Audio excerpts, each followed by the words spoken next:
एक आम है जो डिप्लोमेसी में बहुत इंपॉर्टेंट रोल प्ले करता है, और ख़ास तौर पे इंडिया पाकिस्तान में उसमें यहाँ मतलब अनवर रटौल आम आता है तो ये पहले यहाँ पे बवाल होता है कि नहीं ये तो भारत का आम है। हाँ। तो वो जो आम की पॉलिटिक्स है उसको लेके भी किताब में कुछ है, डिप्लोमेसी या सिर्फ इतिहास को लेके? डिप्लोमेसी को लेके थोड़ा सा है कि एक तो अनवर रटौल का आपने जिक्र किया कि मेरठ का पेड़ था वो पाकिस्तान लेकर चले गए अनवर साहब, वहाँ से उन्होंने और पाकिस्तान वाले हर आम को अपना बना के बेचते हैं कि दशहरी जो है पाकिस्तानी आम है। अगर कभी दुबई जाइए, आप कहीं जाइए मिडिल ईस्ट में, तो दशहरी, चौसा, लंगड़ा सबको पाकिस्तान का बताकर बेचते हैं और उसको लेकर हर साल झगड़ा होता है कि ये हमारा है, ये आपका है। और हम कैसे मान लें कि मतलब दशहरी पाकिस्तान का, लखनऊ से गया है, वही लंगड़ा बनारस से गया। ज़ियाउल हक ने इंदिरा गांधी को आम भेजे कि ये पाकिस्तानी आम है, उन्होंने उसकी तारीफ़ कर दी। मेरठ के किसान मोर्चा लेकर पहुंच गए इंदिरा गांधी का विरोध करने कि आपने मेरठ के आम को पाकिस्तानी आम बोल के तारीफ़ कैसे कर दी। फिर बाद में ज़ियाउल हक की हत्या भी जो हुई, वो भी आम के बीच में बम रख कर, उनको आम बहुत प्रिय थे, हर जगह वो आम लेकर जाते थे, तो उसी पेटी में किसी ने बम भी रख दिए। वो बहुत वो है। और आम को लेकर अगर आप अलग अलग जगह के आम देखें तो सबसे ज़्यादा जो फ्लेवरफुल आम है, जिनमें क्या कहते हैं टेस्ट सबसे ज़्यादा होता है, वो भारतीय आम है।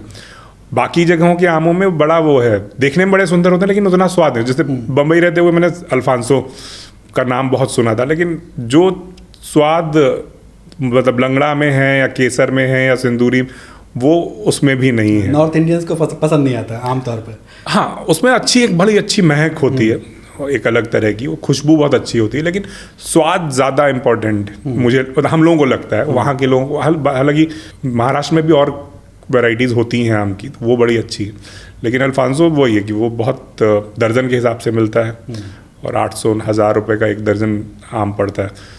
तो वो एक तो वो भी लगता है अंदर से, जो यूपी वाला वो है कि आम तो 100 रुपये में इतने सारे आने चाहिए, 100 रुपये का एक आम कौन सा आम होता है।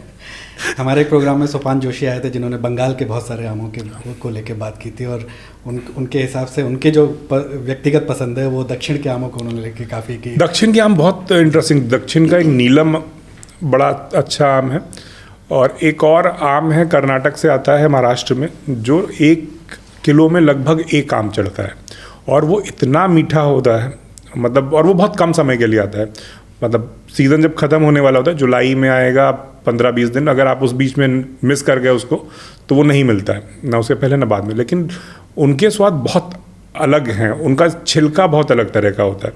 और फलों को लेकर मतलब मेरी एक ये समझ बनी है पिछले कुछ समय में घूमते घूमते, फलों को उनके ओरिजिनल जहाँ से वो होते हैं या जहाँ के वो प्रसिद्ध हैं, वहाँ से बाहर जब आप खाते हैं तो आपको वो स्वाद समझ में नहीं आता। जैसे भारत में बहुत सारे लोग ये शिकायत करते हैं कि एवोकाडो टोस्ट क्या है, इसमें कोई स्वाद नहीं होता है, इतना महंगा क्यों बिकता है। लेकिन एवोकाडो जहाँ अफ्रीकन कंट्रीज है, वहाँ पर जब आप खाएंगे वहाँ का, या वहाँ से आया हुआ कोई आपको एवोकाडो मिल जाए और भारत का आप खाएंगे, तो आपको फ़र्क समझ में आएगा कि वहाँ पर वो इतना लोकप्रिय क्यों है। वो बेरीज, अभी किसी से बात हो रही तो वहाँ पर अगर आपने कुछ खाया, वो जैसे आम का है कि आप यहाँ का आम खाएंगे यहीं पर या दक्षिण का खाएंगे, तो वहाँ उन स्वाद बहुत अलग है। वो आपको लिख के बताया नहीं जा सकता, तो आपको अनुभव करना पड़ेगा। बिल्कुल।